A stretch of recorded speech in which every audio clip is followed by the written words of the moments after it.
구독자 여러분 안녕하세요. 암호화폐 시장의 호재를 전해주는 유튜버 레우워크입니다. 영상을 제작하는 현재 시간은 1월 23일 오후 3시입니다. 오늘은 2월 첫째 주 암호화폐 일정에 대해서 소개를 해드리고자 합니다. 궁금하시죠? 영상 바로 시작합니다.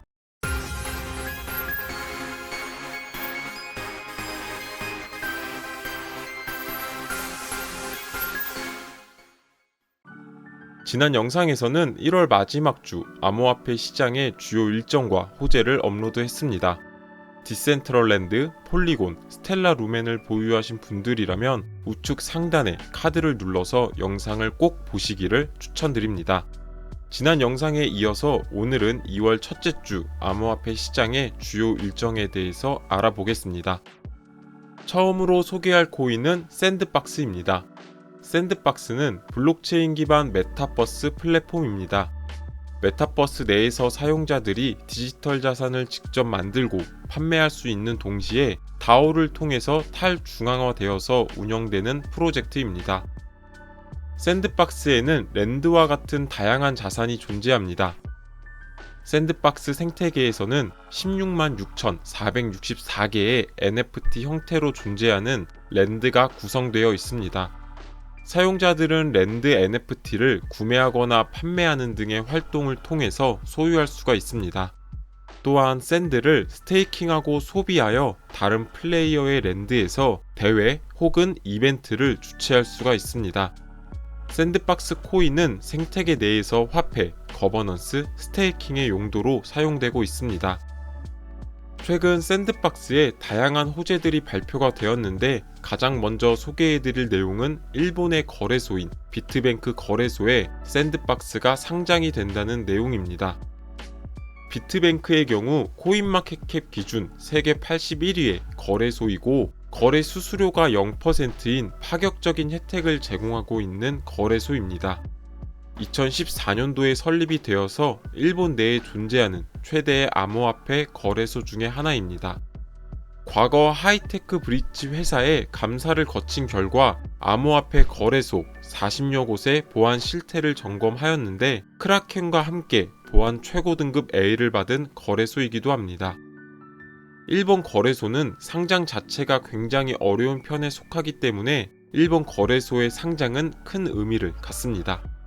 상장 일정은 1월 25일이고 입출금은 10시부터 12시 안에 진행이 될 예정입니다.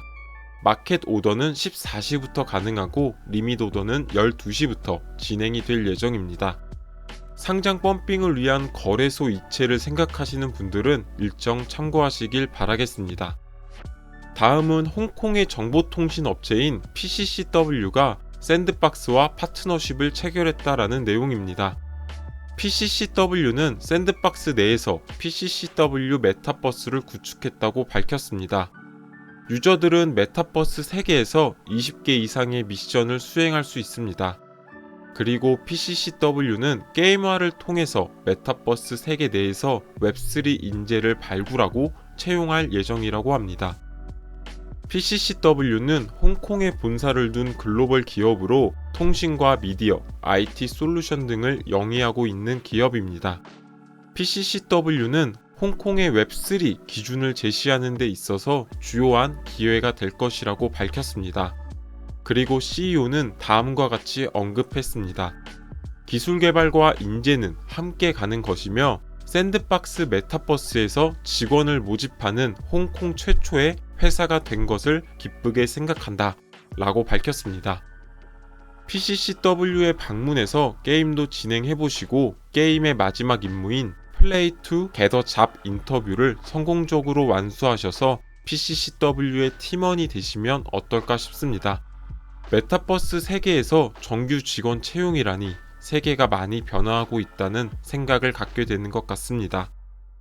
이어서 샌드박스는 최근 랜드에 대한 성과에 대해서도 언급했습니다. 현재 랜드의 마켓캡을 살펴보면 역시나 디센트럴랜드가 1위를 차지하고 있고 샌드박스는 시총 1.6억 달러로 3위를 기록하고 있습니다. 샌드박스의 랜드는 전년 대비 180%가량 성장하였고 잠재력을 입증하고 있는 상태입니다. 또한 전체 누적 판매량의 11%의 매출이 샌드박스에서 발생되고 있는 부분 또한 긍정적인 소식입니다. 그리고 랜드의 홀더 퍼센티지를 보면 샌드박스가 54%로 1위를 기록하고 있습니다. 이는 샌드박스의 잠재력을 믿고 있기에 홀딩하고 있다는 신호이고 장기적으로 상승을 바라보고 있다는 뜻과도 같습니다. 디센트럴랜드보다도 10배에 달하는 큰 수치입니다. 이어서 샌드박스 월렛을 보유한 사람들이 17,000명 이상이고 장기 홀더들이 지속적으로 누적되고 있는 모습을 볼 수가 있습니다. 이는 네트워크가 더욱 분산화되어 탈중앙화되고 있다는 것을 의미하고 커뮤니티의 다양한 경험을 즐길 수 있을 것으로 생각이 됩니다. 최근 메타의 부진으로 인해서 샌드박스가 크게 하락하였지만 올해 23년에는 큰 변화가 발생되지 않을까 생각합니다. 샌드박스를 보유하신 분들은 참고하시길 바라겠습니다. 다음으로 소개할 코인은 플럭스입니다. 플럭스는 2018년 지캐시아 하드포크로 출시가 되었고 지캐시는 비트코인에 의해서 하드포크가 된 코인입니다. 플럭스는 확장 가능한 컴퓨팅 서비스로 구성된 분산형 웹3 생태계를 구성하고 있습니다.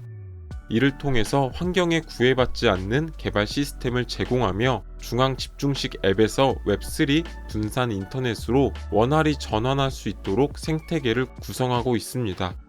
현재까지 세계에서 가장 큰 분산형 웹3 네트워크를 보유 중이고 전 세계의 스토리지를 제공하고 있는 상태입니다.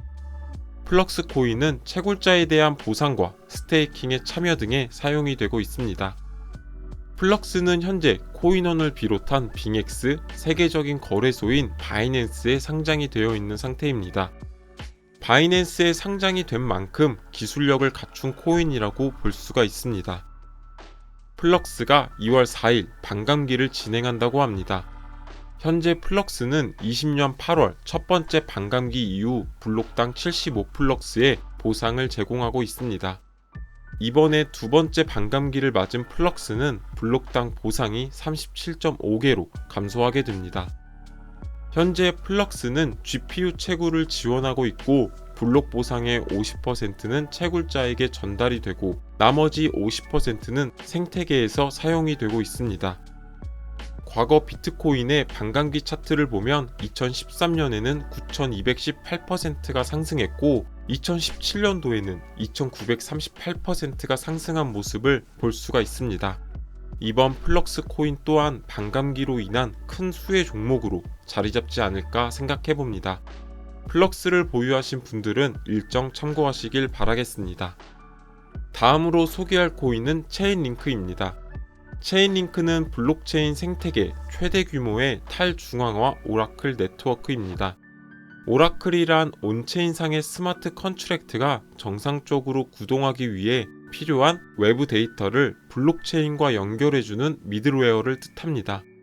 블록체인의 스마트 컨트랙트는 자체적으로 외부 리소스와 상호작용을 하지 못하는 단점이 있었고 이를 해결한 프로젝트가 바로 체인링크입니다. 체인링크 오라클은 블록체인 내에서 정보를 관리하는 것 이외에도 실물 세계와 연결하는 매개체의 역할을 합니다. 이를 통해서 실물 세계의 데이터 검증을 거친 후에 블록체인에 입력하고 또 블록체인의 정보를 실물 세계에 적용하는 것이 가능합니다. 체인링크 코인은 네트워크 상에서 제공되는 모든 서비스들과 관련된 지불 수단으로서 사용되고 있습니다. 체인링크가 트위터를 통해서 이더리스크와의 파트너십 체결 소식을 알렸습니다. 이더리스크는 블록체인 기술을 활용해서 보험을 저렴하고 빠르고 투명하게 관리하고 있고 보험을 혁신하는 기업입니다. 일반적으로 비행기 지연보험, 암호화폐 지갑보험, 허리케인 보험 등의 다양한 상품을 제공하고 있습니다. 이더리스크의 일반 보험 프레임워크를 통해서 보험 프로젝트를 구축할 수 있고 자동화된 보험 상품을 원활하고 효율적으로 생성할 수 있습니다. 이더리스크는 자연재해에 대한 보험을 폴리곤 체인에 만들기 위해서 개발 중에 있습니다. 체인링크에 이어서 여기서도 등장하는 코인 바로 폴리곤입니다. 폴리곤에 대한 중요성은 과거에도 지속 언급드렸기 때문에 이번에는 넘어가도록 하겠습니다. 이더리스크가 체인링크와 협업을 통해서 얻고자 하는 내용은 바로 자연재해에 대한 정확한 정보를 얻는 것입니다. 자연재해 보험에 대한 정확한 데이터를 얻기 위해 체인링크의 플루드 라이트에서 제공하는 인공위성 데이터 오라클을 활용한다고 밝혔습니다. 보시는 것처럼 위성에 대한 데이터를 오라클을 통해서 활용할 수가 있고, 체인링크 네트워크를 통해서 지형 공간에 대한 날씨 데이터를 신뢰할 수 있는 방식으로 온체인 데이터로 제공할 예정입니다. 이는 이더리스크의 자연재해 스마트 계약에서 계약 조건이 충족되고 청구가 지불되는 시기를 결정짓는데 큰 도움을 할 것으로 예상되고 있습니다. 또한 나무의 면적을 통해서 탄소 보상 인증서인 POCC를 제공할 예정이고, 이는 탄소 발생의 저감을 통해 생태계를 발전시키는데 큰 도움을 줄 것이라고 밝혔습니다. 앞서 이더리스크와의 협업 소식 외에도 최근에 체인링크는 다양한 호재들이 존재했습니다. 체인링크는 최근 1월 16일에 버클리 대학 그리고 오픈어스와 협업해서 탄소 가격 오라클을 출시했습니다. 과거 탄소 배출권 거래 시장에서 가격이 명확하지 않고 기업별 탄소 배출이 어느 정도인지 명확히 파악하기 어려운 단점이 있었습니다. 하지만 이번 협업을 계기로 보다 정확한 탄소 가격을 블록체인을 통해서 기록할 수가 있고, 관리를 함으로써 다양한 기후 문제를 해결하는 데 큰 도움이 될 것으로 보여집니다. 이어서 작년에 있었던 가장 큰 호재는 바로 스위프트와의 협업이었습니다. 스위프트는 독점적인 국제 송금망을 구축하고 있습니다. 최근 스위프트가 블록체인 송금 시스템을 구축하고 있다라고 밝혔는데, 여기서 체인링크의 CCIP를 기반으로 한다는 소식이 밝혀졌습니다. 리플의 가장 큰 핵심 기술인 ODA를 대체하기 위한 시스템을 다른 기업도 아닌 스위프트에서 체인링크를 통해서 구축한다라는 것은 앞으로의 체인링크의 큰 비전을 나타내주는 요소이기도 합니다. 전 구글의 CEO인 에릭 슈미트는 스마트콘 2022 행사 토론에서 체인링크는 기술적인 면에서도 다른 경쟁자들을 크게 압도할 것이라고 밝히기도 했습니다. 이처럼 다양한 호재 소식이 전해지고 있는 체인링크이기 때문에 추가적인 시세 상승이 이어질 수 있을지 지켜봐야 할 것 같습니다. 오늘의 영상은 여기까지입니다. 투자에 있어서 큰 도움이 되셨으면 좋겠습니다.